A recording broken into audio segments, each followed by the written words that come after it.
Good afternoon and welcome to Marketing Live for Thursday, January 28, 2016. I'm your host, Rob Zinkin, and our topic this afternoon is Centralized Decentralization. Today's live broadcast comes to you from the campus of Indiana University, where I serve as Associate Vice President for Marketing. Marketing Live is part of the Higher Ed Live network, offering viewers direct access to the best and brightest minds in education. Live broadcasts allow viewers to share knowledge and participate in discussions around the most important issues in the industry. All episodes of Marketing Live are free and accessible in the video archives at higheredlive.com and in podcast format on iTunes.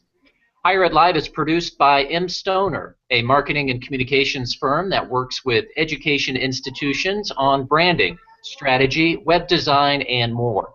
Two never-before-released chapters from M. Stoner's books, Social Works and Follow the Leader, are now available for download as audio chapters. We're tweeting out a link where you can download these chapters for free and learn more about M. Stoner's helpful resources. Thanks again to M. Stoner for making today's episode possible. Well, whenever there is a discussion about the unique challenges of higher education marketing, you can always count on the decentralized nature of our organizations to be at or near the top of that list. And I'm really looking forward to taking a deep dive into this topic with two communication leaders in higher ed, Brad Bolander and Rachel Hoorman. Brad Bolander is Associate Vice Chancellor for University Communications at NC State, where he serves as the university's Chief Communications Officer. Prior to that, he was Executive Director of Public Relations at Colorado State University. Brad is a thought leader in the field, and he'll have great insight on how this topic played out during the course of a brand refresh that he led at NC State. Brad, welcome. Thank you, Rob. Appreciate the chance to be here. Rachel Hoorman is Executive Director of University Web Communications at Tulane University. Rachel has led web content and design strategy at Tulane for more than 15 years. She and her team at Tulane do it all, managing top-level pages and the university's content management system and supporting all manner of electronic communications. Rachel, great to have you as well. Thank you so much. I'm so glad to be here. So if you'll both indulge me, I'd like to give our viewers the chance to get to know you both a little bit better. So I'll ask if you could share something from your professional journey, something that might not come across in your official bio that has had a lasting impact on you and your career. So Rachel, how about we lead off with you? Sure. In my spare time, I'm an avid knitter, and that teaches you the value of persistence. It can take hours to knit just an inch on a sweater, and so I find that that applies very much to my job in terms of it can take a lot of meetings to build consensus on a website and a brand presentation. So I try and carry that forward in my day-to-day life, and it helps me reduce stress by just spending some quality time with some yarn and needles and relax. Okay, great. And can you multitask doing that? I can. Okay. So Brad, anything about you and your story that you could share? I think, when you ask that question, I think the influencers in my career have just been the people I've had the opportunity to work with. I've worked for some great leaders. I've worked for some not so great leaders. But I think there's a lot to be learned from everybody around you. I think about the people I work with, the people who work for me, just some great opportunities to always grow. I think early in my career, when I was recruited into higher education at the University of Colorado, I had a boss there who really taught me about the value of working collaboratively and not just with a big stick and how much further you could get there. And I think that's, as I reflect on it, probably a lesson that's really added a lot to my career and really to the topic even that we're talking about today. Sure, sure. Well, Brad, I know this is a topic that is near and dear to you and one that you've presented on and written about, and you may even have copyright on the phrase centralized decentralization. It's such a great term. At our institution, we talk about how we don't control, we influence, and I'd like to hear your definition of centralized decentralization. Let's start there. What exactly do you mean by that? So when we talk about centralized decentralization, really speaks to the process of gaining and maintaining centralized influence in a very decentralized environment where you may not have the direct line authority to oversee all of the people and the resources that you need to be successful. And your approach at NC State and the brand refresh there was certainly, as you said, based on building consensus, building collaboration. So tell us more about that process and that journey, and how exactly you went about it and how you've been able to have success. You bet. And I'll try not to go too long here, but just to give you a little backstory to build up. You know, when I came on board in November of 2011, we were about a year into a new chancellor, an outstanding chancellor. We think we've got the best in the nation here with Randy Woodson. And our leadership team had put together a strategic plan that was going to take this university to a new level. Already a very good university. But bringing me on board and coming here was a lot about we needed to get our communications up to par to help us achieve our goals. So when we looked across the institution, we learned a lot of things that are pretty common in higher education. We learned that communications did not grow up here centrally. Like a lot of places, a lot of big publics in particular, I think, at least in my experience, communications over time grew up as a college or a unit had a need. They would go out and hire an individual or farm out a project.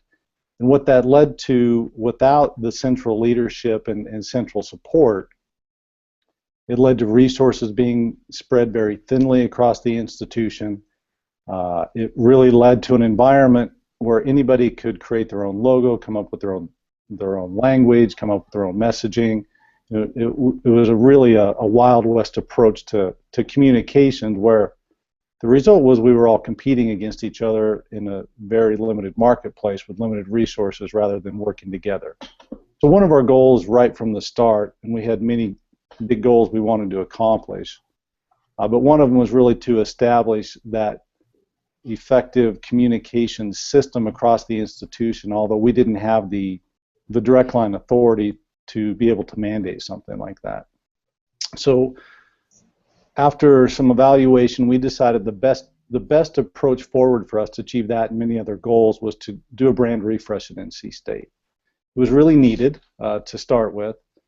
And we knew this wasn't the only solution, but this would be a great launch pad to achieving this collaboration, the centralized decentralization, as we like to call it. It would give us great research, great baseline, great measurements, but most of all would give us a process where we could really engage the entire campus community. So we launched out with what we call a lead and support model. We're going to take our rightful place as communicators and communications experts on our campus. We're going to map out the brand. We're going to map out the key focus areas to help achieve the strategic plan. But in that, we knew that to be ultimately successful, we would have to really provide a lot of support to our partners, our decentralized partners across campus, because there are about 3 times as many of them as there are of us centrally. And that would mean education. It would mean a lot of tools that would help them communicate more effectively and on brand and better than they currently do. And that would mean investing resources from our central resources into the colleges and the units to help them be successful. Because at the end of the day, the brand is really in the colleges. So we really embraced that lead and support model, launched a brand refresh here at NC State, and we'll probably talk more about it. I don't want to hog up all the time here, but it was a process that really engaged everybody across campus. And it took a lot of time, and this kind of a model definitely extends your process quite a bit. We call it comprehension before compliance. We wanted to go through a process that engaged everybody on campus so much that they wanted to be a part of this brand before we ever told them they had to be. And so we spent a couple of years really doing that. We launched this in January of 2013 and really made the brand policy in April of 2015. but by the time we got there, we got absolutely no pushback. People wanted to be on board. They wanted to be a part of this. We were working together, and it really was an effective process by taking a little bit more time and including everybody in it. Great. Well, that spurs lots of follow-up questions. You bet. But I do want to jump over and get some context for Rachel's situation at Tulane. I'm sure there's some similarities, perhaps some differences. But if you could give us some context in terms of how some of these issues play out in terms of managing the web space and how you're working through those and trying to address those at Tulane. Sure. Yeah, when I started back in 2000, it was very much that kind of Wild West scenario where every department had their own website, and some of them were working with servers that was, behind someone's desk in their office, and very, very decentralized. And when the person that set up the website left, no one knew how to fix it again, and it was just kind of a mess. So back in 2007, we implemented our first university-wide content management system, and I think having that kind of centralized resource makes a big difference.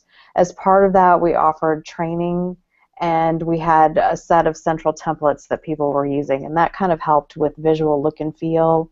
And where I want to take it with our current redesign is to go further than just the visuals, but to talk more about writing for the web, accessibility, some of those other, the meat and potatoes rather than the side dish kind of issues. And I know, as we mentioned before, you and your team touch all electronic communications, and certainly a big part of this is, in terms of influencing, is positioning you and positioning your teams as thought leaders, and I'm sure you're both intentional about that. But if you could give us some examples of some specific ways that you try to provide resources and support and guidance to colleagues throughout schools and units at your institution. Well, one of the things that someone on my staff started a couple of years ago is a monthly tweet up with other social media users. And now we have, under the Public Relations Office, a social media coordinator, and now the two of them collaborate on those monthly meetings. But it goes beyond social media to talk about overall communications issues. We've talked to them about the website redesign, and I think that group has been really good in terms of, establishing the communications office as leaders in communicating about Tulane, but then enlisting the assistance of all these other ambassadors that we have interacting with Tulane constituents in their own units. And Brad, do you want to jump in on that too with examples that you and your team employ at NC State? You bet. You bet. And I think we've got quite a few. Once we got through the refresh process, and even through that, it was very much about spending a lot of time with campus, getting buy-in. We did an internal audit across all of our units across campus, a communications audit, along with all the external research, built the brand, and every step of the way we were working with our campus partners. And over that time, we really got a great understanding of what people have, what they need, where they lack resources. And so when we got toward the end of that process, probably the best example is the brand toolkit that we put together. We didn't do a brand site. We did a brand toolkit for a couple reasons. We wanted it completely digital and online that matches our brand to begin with. We wanted something that was going to be very responsive to a constantly changing higher ed marketplace. But even more so, we wanted a tool that we could continue to use to maintain and build upon collaboration. So we're a year and a half into this tool, and I think we're on our third or fourth iteration of it, because we are constantly getting feedback from our community, and they say we need more help with this, we need more explanation here, these kinds of examples. But the key is really the downloadables that we've created, everything from ad templates to PowerPoint templates to social media, some web templates and things like that make it very easy for our distributed communicators, those folks who don't report centrally, to take the tools and easily use them. The goal is to help them do better work and look better to their bosses than they could do without working with us. So that's gone a long ways, and I think Rachel hit it too, investing in our partners. We've taken monies throughout the last couple of years that we would typically spend externally, and we're investing in making sure our partners across campus are communicating at a higher level than they were able to before. And we've even got to the point now through the process where we have 7 shared positions as a result of this collaborative model that we've built up.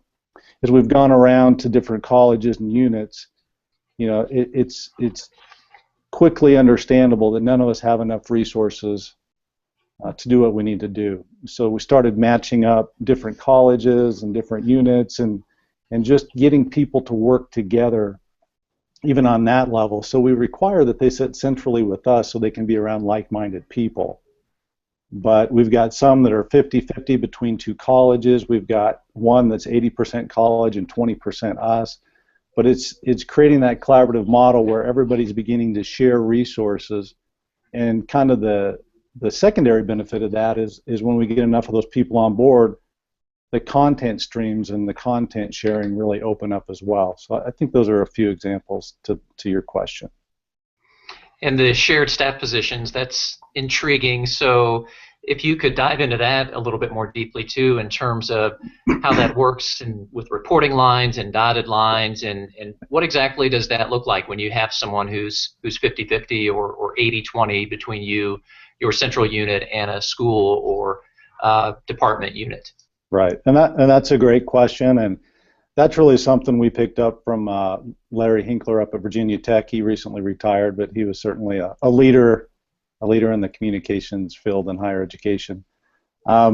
We've taken a little bit different approach here in that because we've built up a lot of trust through this process, you know, over the last 3 years, we do require that folks sit in our central communications office and have a direct reporting line to one of our directors in university communications. However, they quite often have a strong dotted line to their dean or director from the unit that they come from. And that's been good in the sense that it's really brought us closer together with other campus leadership when we're looking at, all right, what are our plans for the next year? What are our resources? What are our strategies? That's forced us to sit down ahead of time and draw those things out and stay in communication. So there's been some good benefits there. Going through a few growing pains, of course, as we try to figure this out, but for the most part, it's been very successful. Based on this, we've just launched a social media hub, and the whole concept behind that is centrally we've invested in the technology and the leadership, and all of the colleges who want to get on board or other units are either purchasing a half position or a full position that are going to sit centrally, work as a part of a team, so you get that team benefit of sharing content and focus and goals, but will, you know, be working either 50% or 100% producing content for a particular client on campus, and so far that's going really well. Excellent. And you use the magic word of trust, and obviously that takes time. You have to earn the right to influence and build that trust, foster that trust in your position. And again, that takes time. And Rachel, you've had the benefit of being at Tulane for more than 15 years. So tell us about how you've been able to build up that trust with colleagues over the period of your tenure at your institution. What I think is most important is to really hear people out. You know, you can't walk into a meeting and say, this is how it's going to be. You know, I try and listen to their perspective first and really give their thoughts due consideration. And also very early in this job, my boss taught me never just say no. Always say, okay, no, this won't work. Let's do this instead. Offer some kind of alternative. Because if you're just always the one naysaying everything, then that doesn't really develop that kind of collegial relationship that you need to have with your campus partners.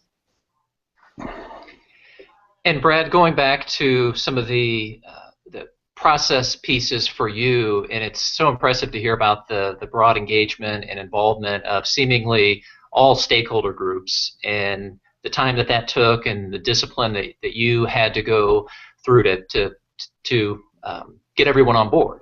So as you mentioned though at the start, you applauded your chancellor. You had support at the top. And in our decentralized organizations, we still need for any sort of brand initiative to be successful, we do have to have that strong support at the top. So we know it's necessary, but in your case, what exactly did that look like? How and when and where did the support from your chancellor really prove to be critical? Right. Well, that's a great question and a great point. I think that high-level leadership that starts with the chancellor but goes to the other executive officers and even eventually down to the deans, and that's a more challenging level, as you both know, to work with sometimes. I think the key for us was, number one, we've got a chancellor who gets it. He recognized that we needed to really improve communications and was very open to ideas about how we would do that. But I think a key for us has been knowing what leadership's strategic goals are, and every step of the way presenting what we're going to do is helping achieve those goals. So we know what's important to the institution. Every decision that we make, the way we built our entire brand, the communications that we put out, we are trying to demonstrate every step of the way that we are a good investment to helping achieve the top goals of the institution. And it's easy in our jobs, I think, we have so many competing demands. You know, we try to be all things to all people, and I think that's a tough lesson, as you can't be, nor should you necessarily try to be. You really have to focus on the things that are going to move your institution forward. So I think we had a good head start there with a strong strategic plan and a chancellor who's really implemented it. It didn't sit on a shelf.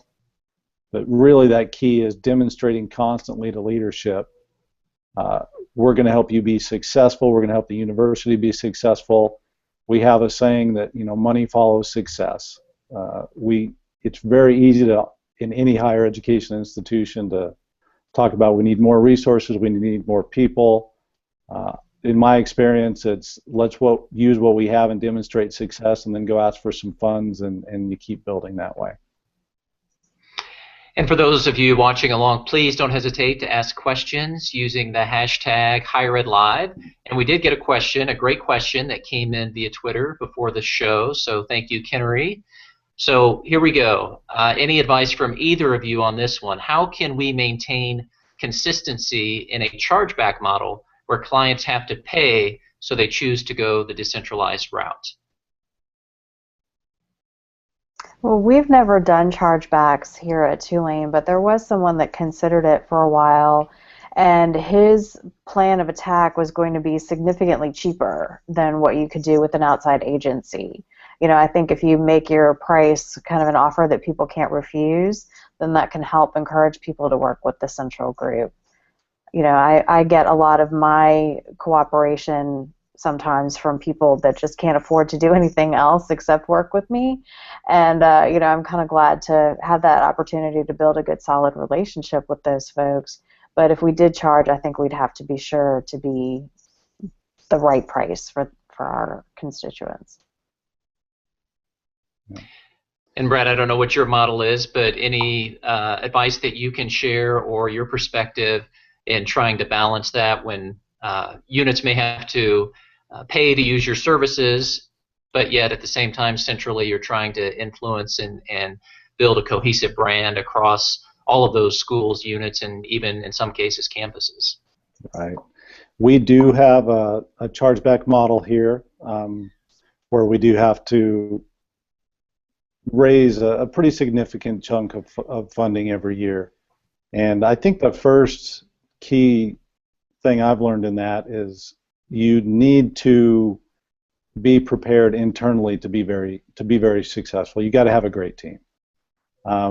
So there's typically some reorganization that needs to be done and getting people in the right places.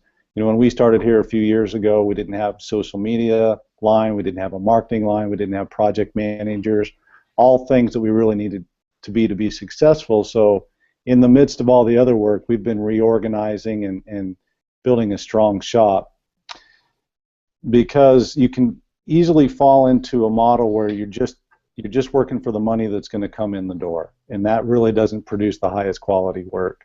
So we did it through that brand refresh process, but really establishing yourself as a very strong shop in what you have to charge for, which is usually the creative services side of the house.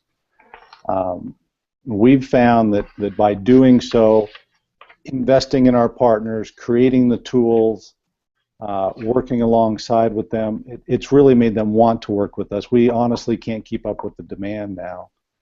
So what we've done, a few other things, we've created, worked with purchasing to create an approved vendor program. So once every couple of years we put out a big RFP across our variety of services, everything from public relations to web development, everything that we do here in communications. Folks can apply to be an approved vendor in one or all of those categories. They go through a review process, and what we then do is we choose approved vendors, and it makes the purchasing much easier for our campus clients, but we also require the vendors to go through our brand training and understand that, you know, we're going to have a final say on everything, and just to make sure that everything's on the up and up. So there's a lot of good strategies in there. When I was at Colorado State, they had moved as far as to have a model where everything first had to come to central communications, and so even though they didn't do all the work, they served as project management on all the work to ensure everything was done on brand and the clients were getting the best quality service that they could afford. But I think Rachel's point is a very good one too. You know, we charge $65 an hour pretty much for all of our services. In our market, that's really cheap. You can't go out and get professional video, and as Rachel knows, web services for anywhere near that price. So that's certainly an added carrot. Yeah. And as you said, you have to have a great team. You have to do great work, and I like that adage. It's very true that resources follow success. So I'd like to hear from both of you in terms of how you define success, and what are you able to point to in terms of those tangible results at NC State and at Tulane that truly demonstrate that this approach, your approach, is working and it's effective and it's advancing the mission of your institutions.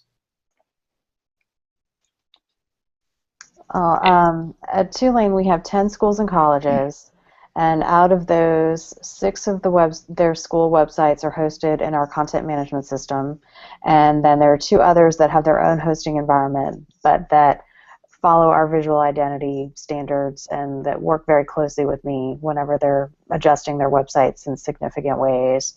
On the student service side, there are some websites that are not within our program at this point, but in the redesign that we're working on right now with mStoner, I've had some really positive conversations with people there, and I think people are excited about the new design and our move to Drupal for our CMS. And so I'm confident that we'll be able to get even more cooperation across the institution. That's exciting. And Brad, tell us about what success has looked like and looks like at NC State in terms of what you've seen since you have started, been through, and I'm sure the process is ongoing. You bet. And we've made a lot of progress. We have a long way to go. I wanted to address your earlier point. Not everybody's on board, but we do have the vast majority of campus on board. We've seen a lot of good results, some tangible results that we've been able to measure, a lot of intangibles. You know, some of the intangibles are just the pride in what we're doing now across campus, even from our students. You know, to roll out our theme, we launched our NC State Think and Do, and it's been a great motivator to get everybody on campus kind of on the same page with how we talk about NC State and what makes us different than a Chapel Hill or a Duke or any other competitor. So there have been a lot of that you see, you feel, you get a lot of comments about that are difficult to measure. Get a lot of great feedback from the alumni of how, you know, how much more consistent things look, how better they look across the board, adding pride to the institution. We look at things like the shared partnerships that we have now, those shared positions, and a lot of other great partnerships that we didn't have before. We're working very well with athletics, with admissions, with the Alumni Association, organizations that we really didn't collaborate with previously, and there's a lot of wins there. We have been able to do some measurement out in the marketplace because we did such a research-heavy refresh process. On campus, the on-campus public students, faculty, and staff are at a high percentage. They recognize the brand, even down to the point of our brand drivers and personality traits that's starting to take hold, and the surveys do show that. A lot of correlations out there, and we know we can't take credit for these things, but we strongly believe we're a part of them. Our admissions requirements keep going up. We're attracting some of the best faculty in the nation. Our awareness, the number of rankings we get, our places in the rankings, it's a lot more than communications, but we think we've built a good communications platform to much better tell the great stories of NC State that are helping lead to some of those things. And we've even done some external research that demonstrates across our state anyway that people externally were previously, when we did our pre-research, they couldn't really tell you what we were best at NC State and the things we wanted them to know. And now the research is already showing that that's starting to change. People do know us for our academic quality, for our research, for our economic impact, those key drivers that we're repeatedly putting out in the marketplace, and not just us, but our partners across campus. So we've got a long way to go. We haven't caught our competitors yet. We know where we stand in the marketplace, but we think we've got a great platform and are really excited about the next few years. Excellent. Well, it's clear you're both doing great work and experiencing some success and progress. And I want to follow up on your points about research and the fact that your process, your approach was research heavy. And we know that that's such a foundational element to any brand strategy work. But tell us more about the role that research played, particularly when it came to consensus building. Well, I'll jump in on that one. Research, and fortunately we went through a good branding process at Colorado State that I was a part of as well. But research does a lot of great things for you. Number one, it gives you that data to make good decisions and defend good decisions. Everybody's got an opinion. But when you're at a university, and especially a very hardcore research university, having really good data moves people in the right direction. It gives you a good baseline, so we went out, we know where we stand in areas that we care about perceptively among our internal publics, among our external publics, across a lot of demographics. And we could look at that, and some of it was very positive and some of it was not.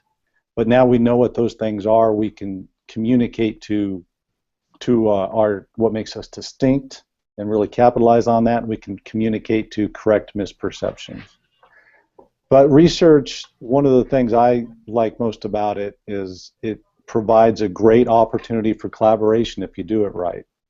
So we spent a lot of time going around educating campus why we were going to do a brand refresh. We hired a consultant to do the research and consensus building, and I'm a fan of that too, in the sense that we didn't have that expertise in-house, but even more so, those of us who have been in higher education or in marketing for a while, we can tell people the same thing over and over again, and then a consultant comes on campus and they say the same thing, and it's brilliant, right? But even more so, a good consultant can say things we can't. They can go into our bosses and say the hard things that we don't want to say, and they can be very, very valuable. So that's a good part of a research process, but also just in the way you do your research. We surveyed everybody. We did tons of focus groups. We gave everybody a voice, and through that we're able to move the detractors on board and really make everybody feel like they had a part of this process. Great. Well, to shift gears a little bit, I'd really like to hear both of your perspectives on the University of Oregon, which has garnered some headlines recently. Many of our viewers have probably seen this. Oregon pulled out of a multi-million-dollar agreement with a branding agency and plans to redirect those dollars towards academics and towards research. And we'll actually tweet out a link to today's story in the Chronicle titled "Oregon Step Back from a Branded Contract Doesn't Mean Branding is Dead," with some great insight in that piece. And interestingly, this is actually part of an effort to centralize marketing and communications functions to streamline services and to avoid the significant gaps, overlaps, and inefficiencies caused by redundant operations across a decentralized environment. So, Rachel, what was your reaction to seeing this? Well, I think it'll be interesting to see how it plays out in terms of the internal reorganization. As much as we're able to hear what they do there, I think that it's very common for universities to be looking very hard at how they're allocating their internal resources. We're certainly doing that here at Tulane, and centralizing things, a lot of times you can get a good economy of scale in your purchasing, particularly in the web space. So, I can definitely understand why they want to go in that direction. It seems to me that their faculty are really, really happy that the branding initiative has been put on hold in terms of the contract, and so I think that could kind of go either way. They really clearly didn't have the necessary faculty buy-in at the beginning, and so you hope that their internal efforts, they'll get faculty more on board. But I think we all know that if you don't have buy-in from across your campus, then any branding efforts you have aren't going to go anywhere. Certainly, and it speaks to Brad's previous point about comprehension, and you need faculty, staff, colleagues across the institution to truly understand marketing and branding and truly value marketing and branding as well. So, Brad, what's your take on what's transpiring at the University of Oregon? Yeah, it's very interesting, and from what I've been able to tell, parts of it seem really strong. The desire to improve effectiveness across campus. I mean, you kind of see that it's a forced collaboration, but it is getting everybody working together. I think you can realize a lot of efficiencies that way. I think the challenge is, what are you going to do to the culture? And I don't know Oregon's culture. I know their vice president, Kyle Henley. I think he's very good, and he'll do a great job. He's fairly new there. So hopefully their culture was prepared for this. I think Rachel really hit on the key point, though. My concern would be, and I don't think it was it was a purposeful message. I think the message was correct. We're going to invest in the academics and some other key areas of the institution. My concern would be, does that take your faculty a step backwards in understanding the importance of branding and marketing at your institution and move them in the opposite direction instead of on board and being part of the solution? Because that's the hardest part of one of these efforts, is educating faculty, in my opinion, about why these things are important in the current era of very highly competitive higher education marketing and communications and admissions and getting the best faculty and raising the most money. I mean, what we do is very valuable in all that, and faculty, at least at some level, need to buy into that. Absolutely, and in this case, focus being on driving efficiencies, do you think this is a trend? Do you think a trend to come that more institutions might follow suit and move towards more centralized structures for the sake of better efficiencies across their institution and total marketing spend? Go ahead, Rachel. I'm sorry. I think everyone needs to be careful about how they're spending their dollars. With tuition, really, how much higher can it go? Probably not very.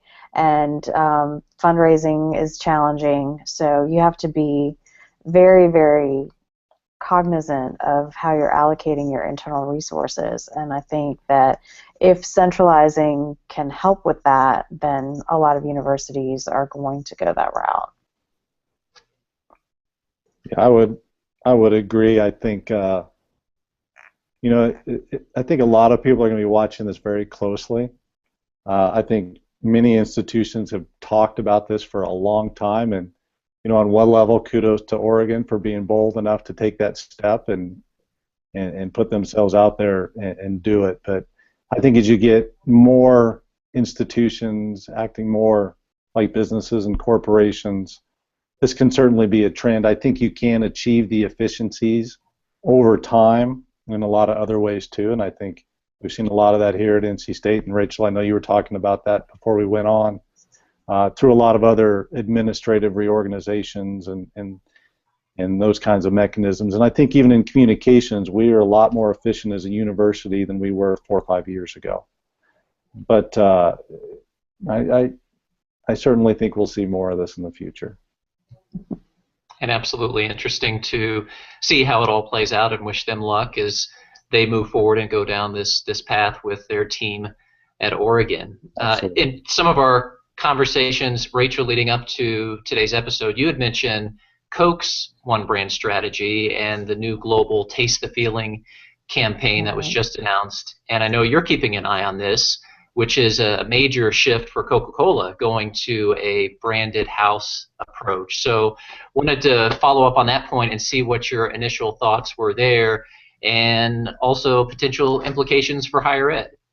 Well, I always like to look at the corporate environment for good examples of, you know, trying to explain to people how there are sub-brands within a university for the various schools, but then it's all part of a single entity.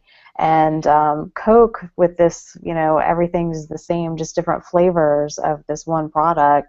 Yeah, I'm getting the sense that a lot of people are kind of resistant to the idea of this change as consumers, but if it's successful, then I think that that could be a really strong example for the university environment.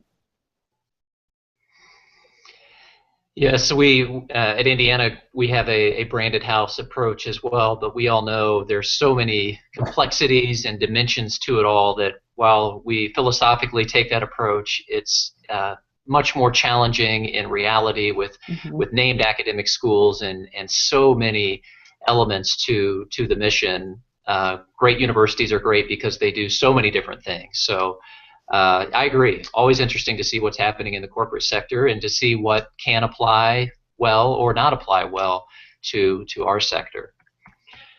Well, this has been great. I appreciate the fantastic insights that we've had, and as we close up shop, I'd like to hear any parting thoughts in terms of if you're thinking about a colleague at another institution who is new or perhaps starting to work through this process in terms of, you know, I don't have control of staff throughout the university. I don't manage those marketing staff, but yet we need to be more aligned and we need to be more together for the betterment of the entire university. So how about closing with a couple of tips or 2 or 3 top takeaways that you might give in terms of advice to those colleagues at other schools who are working through this issue of centralized decentralization? Brad, let's start with you. Well, I think one thing that we've learned here is people are, believe it or not, they're looking for leadership in this area. They want to do great work. They want to be part of a bigger team. So my advice, again, is it goes back to that lead and support. Be a strong leader. Make the decisions that you need to make in your area of responsibility. But know that you're going to need more than your team to be successful. So look for opportunities more than anything else to bring people on board, to invest in them, and to make them successful. And through that, you build that trust that we talked about.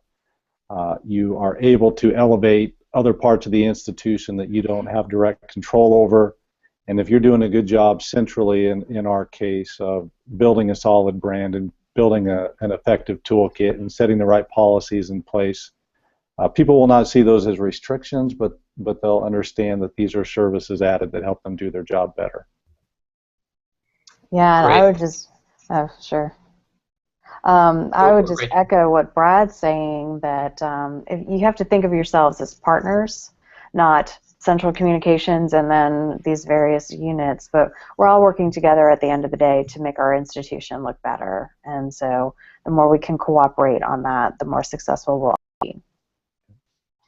Definitely. Well, again, thank you both. This has been a terrific discussion. Brad and Rachel, thank you so much. Hope our paths cross again down the road. Definitely. Well, thank you, Rob, and Rachel, thank you as well. It was really fun.